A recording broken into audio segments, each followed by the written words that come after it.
Hay plazos que ya se están cumpliendo en cuanto a la campaña electoral y la propaganda que conlleva eso. Por ejemplo, hay un plazo de 48 horas para que empiecen ya a retirar las gigantografías, las diferentes agrupaciones políticas que han promovido el voto de sus candidatos, incluso indicando dónde tienen que votar. ¿Qué sucede con esto si es que no hay este cumplimiento? Está con nosotros el doctor Eulogio Núñez Saramayo, presidente del Tribunal Electoral Departamental. Bienvenido a Hola País.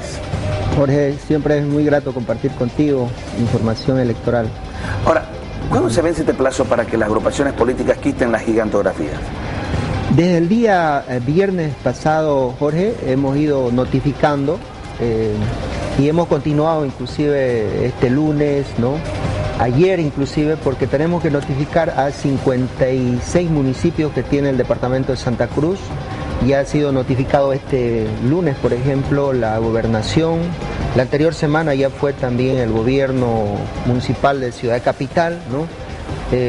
Tenemos que concluir, o sea, es un poco difícil llegar a los 56 municipios. Algunos municipios, por ejemplo, no tienen correo electrónico, claro, por fax, ¿no?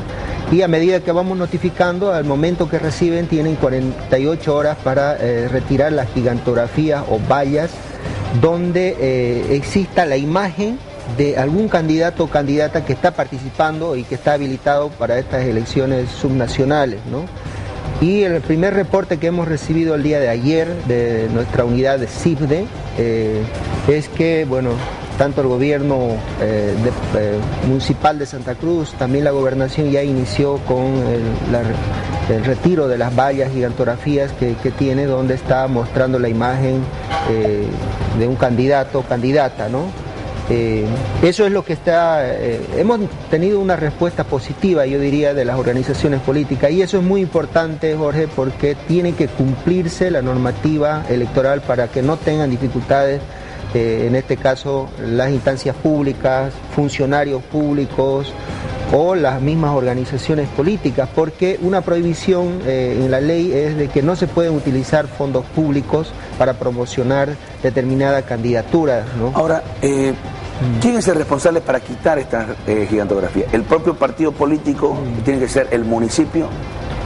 En la resolución hemos establecido, Jorge, por la cantidad que hay en el departamento, o sea, que sea, en este caso, los gobiernos municipales y la gobernación, porque son ellos los que están cancelando, por ejemplo, algunas gigantografías en espacios privados, por ejemplo, sean las instancias públicas que en un momento retiren, 48 horas. ¿Qué pasa si no retiran? Inmediatamente nosotros vamos a tener ese reporte del CIFDE que está monitoreando, y en base a ese informe nosotros tendríamos que disponer, ¿no?, con auxilio de la fuerza pública, proceder a retirar, ¿no?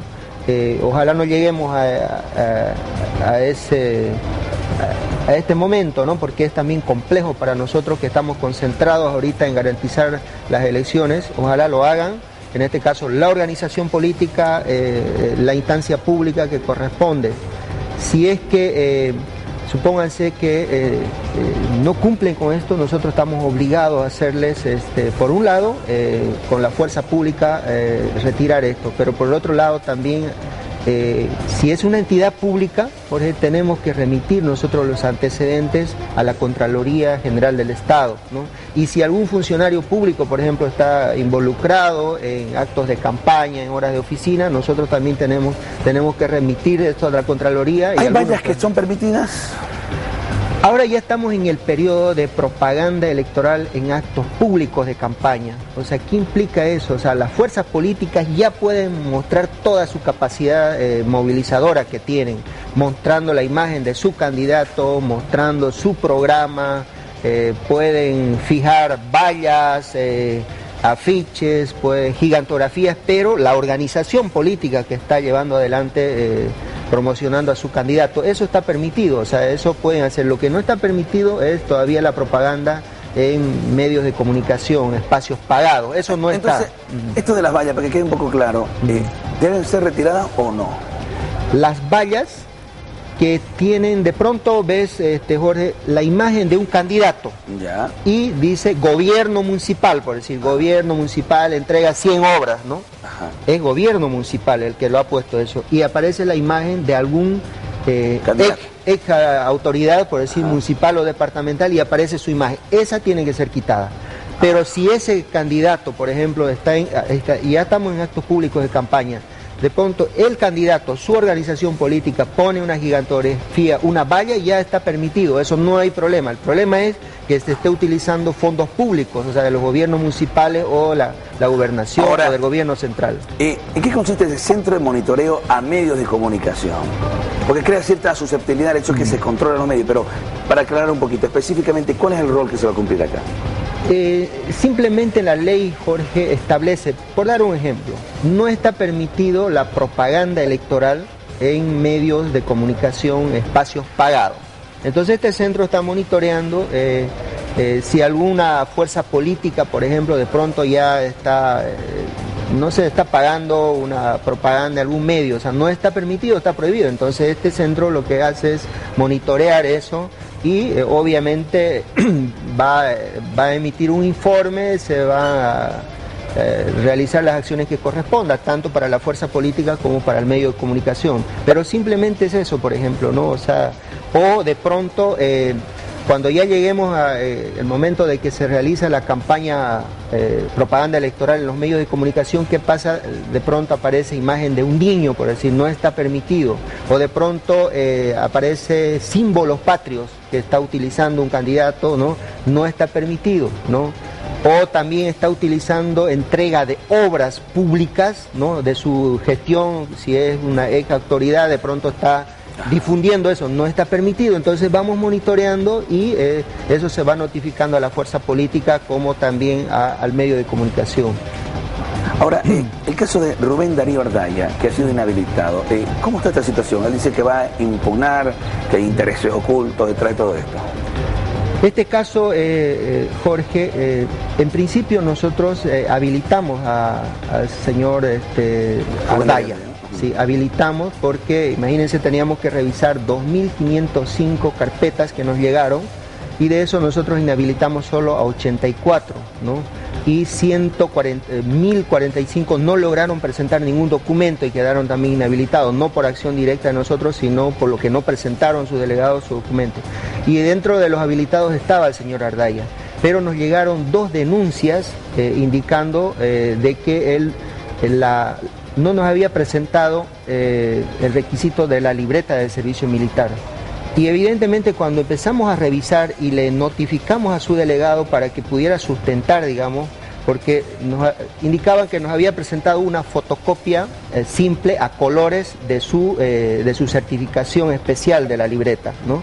Y claro, nosotros revisando, creímos en la buena fe, pasó en la primera instancia habilitado. De pronto llegaron 2 denuncias de ciudadanos y ciudadanas bien sustentadas, con pruebas. Entonces nosotros lo que hicimos es notificar a su delegado, inclusive a él. 2 vocales conversaron a él, ojo, en 24 horas tienen que sustentar, ¿no? Traer tu fotocopia legalizada o traer tu libreta y bueno, no había problema.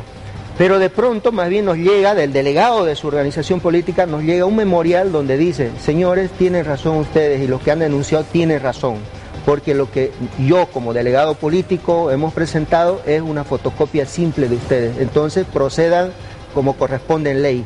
¿Qué podríamos hacer, Jorge? Nosotros revisamos documentos, ¿no? Y entonces ya el plazo nos vencía en 72 horas, nosotros sí o sí tenemos que pronunciarnos. Y en este caso se lo avisó él, le dijo: por favor, trae si tenés tu libreta o trae si tenés algo original, porque en la primera se nos pasó a nosotros también, había sido una fotocopia nomás simple a colores, entonces tuvimos que inhabilitar. Hemos notificado el lunes a su delegado y también ayer estuvo en el tribunal el señor Ardaya, tuvimos una reunión, le indicamos de que no es responsabilidad nuestra de este tribunal, es responsabilidad de su organización política, de su delegado, es responsabilidad de él, inclusive nuestros 2 vocales conversaron con él. Por favor, tráenos la libreta, o sea, tenemos 24 horas para resolver este caso. Y él, lo que nos manifestó el día de ayer es decir, bueno, yo tenía otras cosas más importantes que hacer eso, ¿no? Pero entonces él nos pidió la carpeta ayer y le demostramos, tuvimos los 5 vocales, le dijimos: mira, esto es lo que nosotros tenemos, la hora que hemos recibido y esta documentación. Y él argumenta de que a su delegado le había entregado una copia legalizada, pero nosotros le hemos mostrado la carpeta que tenemos, hemos tenido que mostrarle, mire, esto es lo que tenemos, y nosotros actuamos en función a esto, o sea, y él sabía, su delegado sabía que tenía 24 horas para poder sustentar, y no los hizo llegar, ¿no? Y ahora tiene el recurso para apelar, tiene 48 horas, ha sido notificado en estos días, puede apelar, y nosotros, Jorge, con toda sinceridad y franqueza, nosotros estamos en las condiciones de defender nuestra resolución. Y yo te aseguro que si él apela, va a ser ratificado por el Tribunal Supremo Electoral, porque lo que tenemos es exactamente eso, lo que hemos dicho nosotros, es una fotocopia simple a colores, ¿no?, de la certificación, y todavía de 2008, por decir, ¿no? O sea, y no nos presentó en el tiempo, tiene todos los caminos expeditos, pero no es responsabilidad de la Sala Plena de este Tribunal Electoral de que su delegado o él no nos haya presentado la documentación que exigía la normativa electoral. Doctor Núñez, le agradezco muchísimo por explicarnos todos estos temas que han sido importantes aquí con La País. No, Jorge, siempre es muy grato estar acá. Muchas gracias. Cómo no, que tenga un excelente día. Igualmente. Claro, a usted. Tenemos más cita mañana 11 minutos.